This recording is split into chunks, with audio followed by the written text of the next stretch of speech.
त्वयि आपके प्रति इति मति उत्पद्यते, ऐसी मति उत्पन्न हो रही है।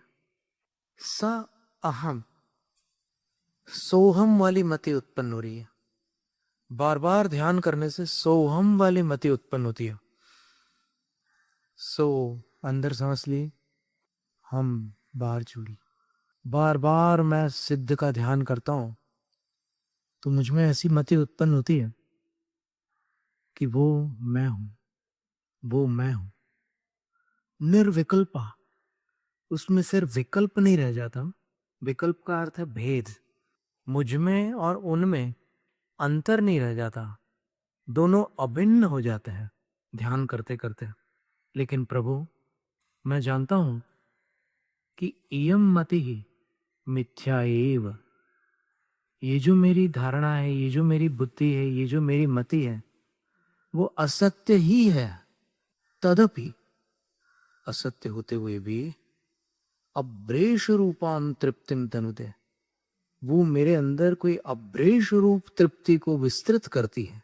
तनु विस्तारे, अर्थात मेरे अंदर कोई असाधारण तृप्ति को, वो ध्यानावस्था में जब आप और मेरे अंदर कोई अंतर नहीं रह जाता, आप मैं बन जाते हैं और मैं आप बन जाता हूं, दोनों एक हो जाते हैं, तो उस अभिन्न दशा में कोई असाधारण तृप्ति को वह मति विस्तृत करती है।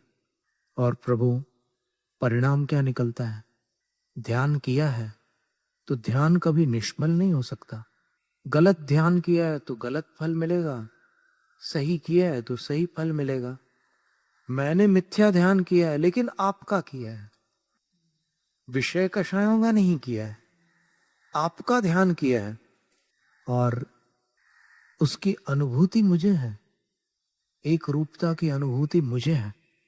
बस इसी प्रकार हे प्रभु, आप भले ही स्थिर पद के सुख को प्राप्त कर चुके हैं। प्रथम संबोधन यही है, प्रादुर्भूत स्थिर पद सुखत। प्रादुर्भूत हुआ है स्थिर यानी शाश्वत पद का सुख जिनमें, बहुव्रीहि समास है। ऐसे ही जी सिद्ध ताम अनुध्यायतः, आपका बारंबार ध्यान करने वाले में मुझे इति मति उत्पद्यते, अहम सह इति मति उत्पद्यते, मैं वही हूं, ऐसी मति उत्पन्न हो जाती है। इयम मिथ्या एव, ये मति मिथ्या ही है, क्योंकि न तो मैं सिद्ध हूं और न आप संसारी।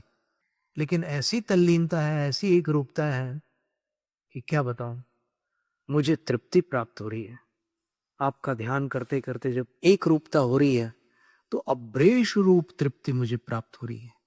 वह ध्यानावस्था मुझ में कोई असाधारण तृप्ति को विस्तृत कर रही है। दोषात् मानोपि त्वत्प्रसादात् अभिमत फलाः भवन्ति, आपके प्रसाद से, आपके अनुग्रह से, आपकी कृपा से दोषी आत्माएं भी अभिमत फलाः भवन्ति, अभीष्ट फल को प्राप्त होने वाली बन जाती हैं। अर्थात आपके ध्यान से सदोष संसारी प्राणी भी निर्दोष सिद्ध पद को प्राप्त होते हैं। ये भक्ति की उन्होंने, ये सिद्ध भक्ति कहलाती है।